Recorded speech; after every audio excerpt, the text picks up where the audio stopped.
You need to hear this if you care about Somalia and Somaliland future. Recognition, rivalry, or reconciliation, which future will win?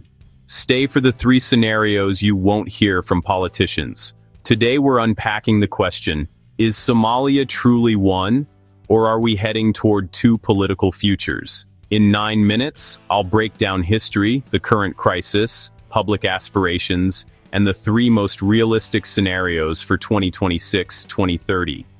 In the Horn of Africa, a crucial question persists. Is Somalia one country or two? For over 30 years, the world has insisted on a unified Somali state, but reality on the ground tells a different story. Somaliland in the north has operated as a de facto independent nation since 1991, with its own government, currency, and identity. Now, new geopolitical shifts, like Somaliland's deal with Ethiopia, are forcing the world to confront Somaliland's quest for recognition versus Somalia's fight to preserve its borders.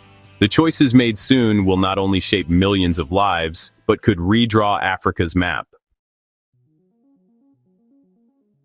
Somalia and Somaliland began as two separate colonial territories, British in the north, Italian in the south.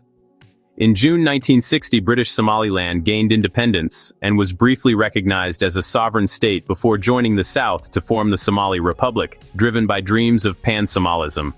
But the union quickly soured as power concentrated in Mogadishu, leaving northerners marginalized. The 1969 coup by Siad Barre deepened these divides, culminating in brutal repression and civil war in the 1980s.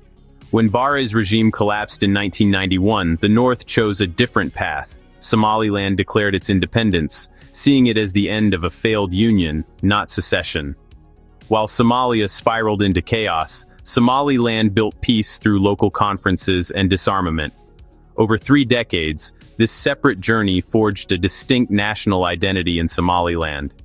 Today, a generation has grown up knowing only an independent Somaliland, making reunification seem unthinkable.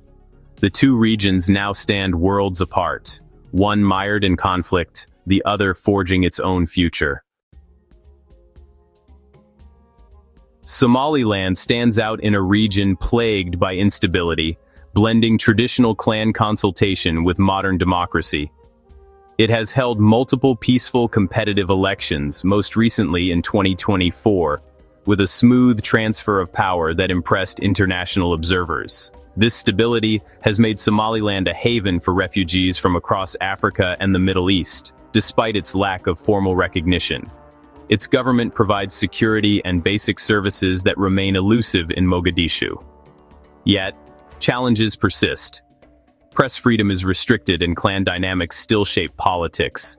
Still, Somaliland's achievements are remarkable. A functioning state built from the ashes of war. It argues it deserves a seat at the international table, not as a failed state, but as a proven one. The world is starting to take notice. In 2024, Somaliland and Ethiopia signed a landmark deal. Ethiopia gets a 50-year lease on Berbera's coast for a naval base and trade, and in return hints at recognizing Somaliland's independence. For Ethiopia, it's about securing sea access and reducing reliance on Djibouti. For Somaliland, it's a shot at long-sought recognition and economic growth. Somalia's government condemned the deal as a violation of its sovereignty, rallying support from Egypt, Turkey, and the Arab League. The fallout has polarized the region. Ethiopia, Somaliland, and the UAE on one side, Somalia, Egypt, and Turkey on the other. The UAE, already invested in Berbera's port, stands to benefit from the new corridor. This high-stakes contest has turned Somaliland's status into a regional flashpoint, raising fears of escalation. The old diplomatic consensus is cracking. The Horn of Africa is now a battleground for influence. While Somaliland consolidates, Somalia struggles with a fragile federal system. The Mogadishu government, propped up by foreign aid, wields little power outside the capital.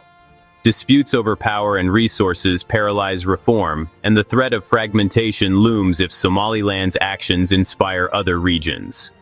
Al-Shabaab's insurgency further drains resources and undermines legitimacy.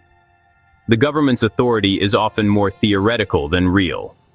This stark contrast with Somaliland's stability weakens Mogadishu's claim to represent all Somalis. The federal project is at risk of unraveling. Somaliland's fate is now a global chessboard. The U.S. is reconsidering its One Somalia policy, eyeing Somaliland's strategic location for military and trade interests.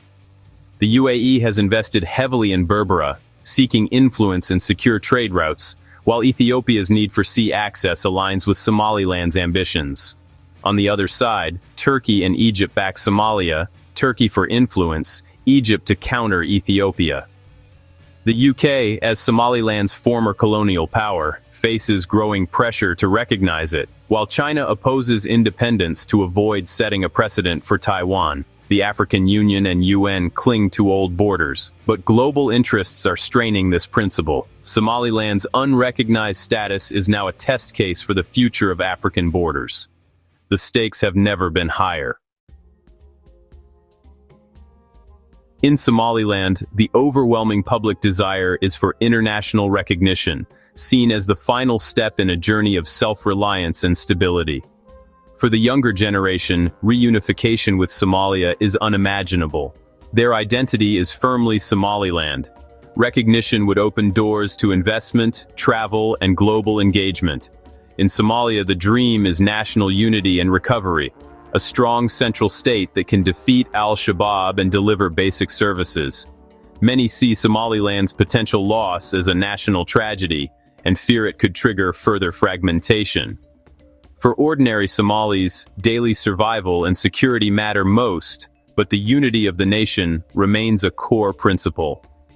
The two people's aspirations are now fundamentally at odds. The divide is as much emotional as political. As the decade closes, the status quo is breaking down. Three futures loom. First, incremental recognition for Somaliland, likely starting with Ethiopia and spreading as others follow, reshaping the region.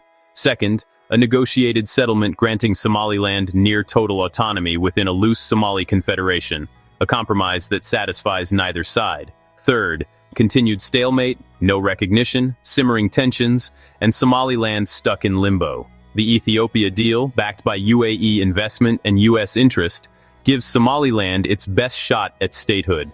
For Somalia, losing Somaliland could trigger deeper fragmentation. The world may soon have to accept the reality on the ground. Two distinct states have emerged from the ruins of the pan-Somali dream. The next moves by regional and global powers will decide whether the future is one of peaceful negotiation or renewed conflict. The map of Africa may be about to change. The answer to one Somalia or two is closer than ever. The decisive factor won't be speeches. It will be regional deals, public aspirations, and geopolitical leverage. If you found this breakdown helpful, subscribe and tell me in the comments, which scenario do you believe will happen by 2030?